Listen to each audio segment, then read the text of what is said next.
Hello and welcome back. This is going to be our GridDB and Zeppelin video.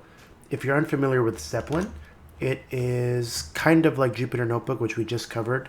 It's a notebook and collaborative document kind of idea where I can create a notebook using Python or SQL or R or JDBC or Apache Spark, and then I can share that with a colleague, and they can easily run what I had run inside their Zeppelin container. So I'm not actually sharing like Spark code with them or Python code.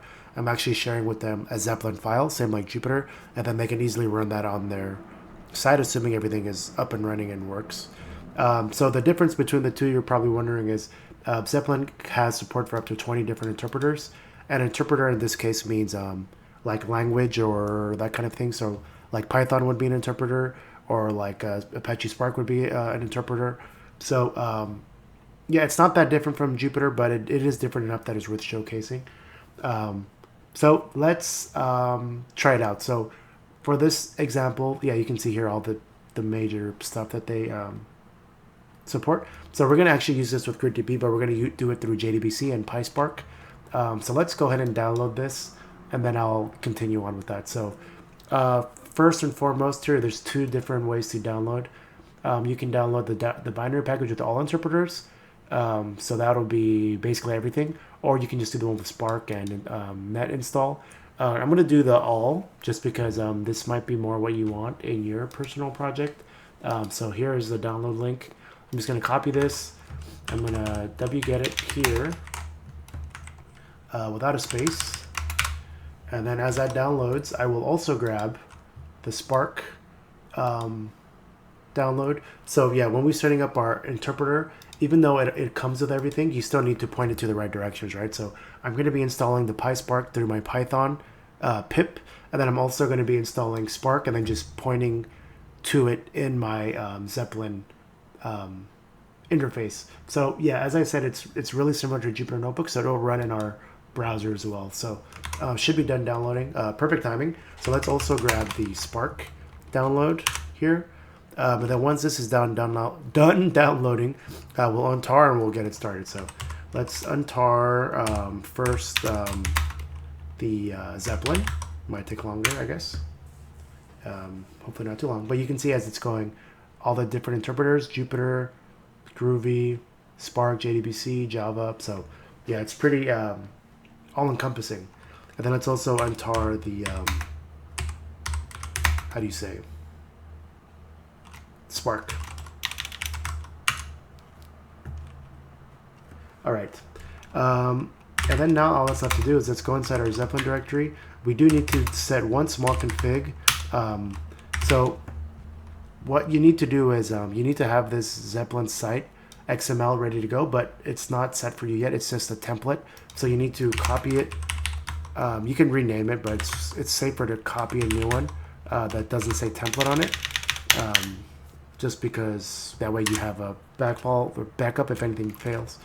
Anyway, so I need to edit something. You probably don't on your end, but since I'm using a remote machine relative to the machine I'm filming with and that I'm on right now, I need to change the URL from localhost to 0000, and this will allow me to connect from a remote machine. All right, and then we make a note here of the port. So the port is 8080. So make that port be known. Now let's start this guy up. So in the bin, there's some scripts.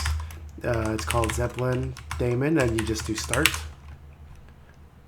And it's creating the logs here for us. Okay, so it doesn't tell you what port it's running on, so that's why I said to make note of it. But now we can go into we can remote into our server that's running this.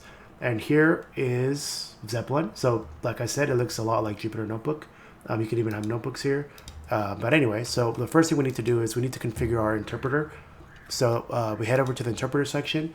And since we installed all of them, they're all here ready to go. But let's go down to Spark. That's what we want to use. And a couple of things we need to do. So we need to set Spark home. So you click here, edit.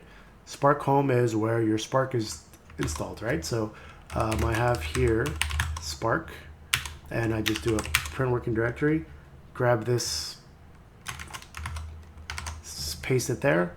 All right, and then another thing was the PySpark Python. So right now it's on Python, but that's not going to be right for me.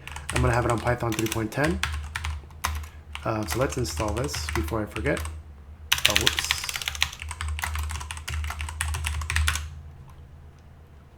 Okay, so now it's installed. Oh, now it's installed. So now I can change this to Python 3.10. Python 3.10. And the last thing is we need to add an artifact. So here, I don't know if I mentioned it or not, but we're going to be connecting to our PySpark via JDBC. And to connect to JDBC with our GridDB database, we will need to point this to our grid store JDBC. So it's going to be the same one we've been using, right? So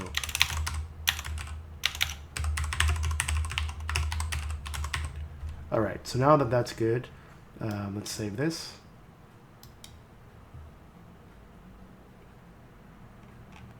All right, and that should be it actually. So now we go to notebook. Let's create a new notebook.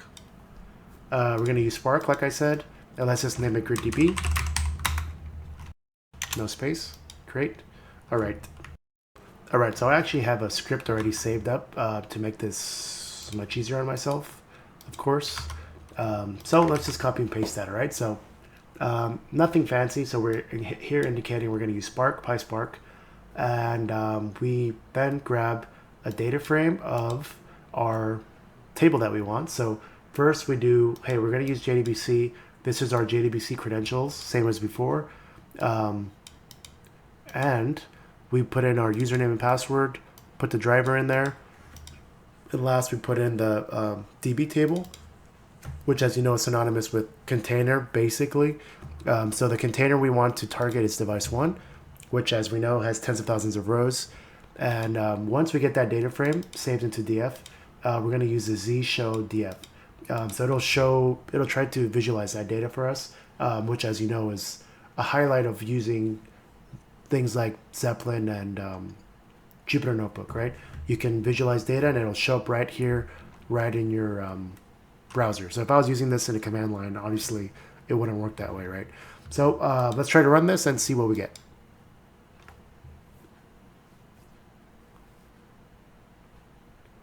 So it might take a while because it's a huge data set. But let's see. There we go. So basically all of our data is here. So it did hit the limit. So it was too big, which, I mean, I kind of figured would happen. I mean, I didn't really expect it to get everything. But, I mean, it did a decent job, right? You can imagine there's a lot here. All right. Then we can look at, it has all these data points for us to look at. So pretty cool. This pie chart is going to mean nothing because the row key is different for all of them. It's all timestamps, so it doesn't really play nice here. And yeah, I mean, there's not really much to show here because this data doesn't play nice with, well, there we go. Yeah, so right now I probably should have filtered out the timestamp because yeah, right now this axis is just the same, and then the one on the bottom, the X, is the time, which doesn't really make sense. So this data is basically noise, but irrelevant. So I just wanted to show you how to connect your GridDB server with Zeppelin, and you could easily make, you know, very beautiful charts with whatever data you have here. And it's, yeah, honestly very easy to set up and very easy to collaborate with your colleagues if you need to. All right, thanks for watching.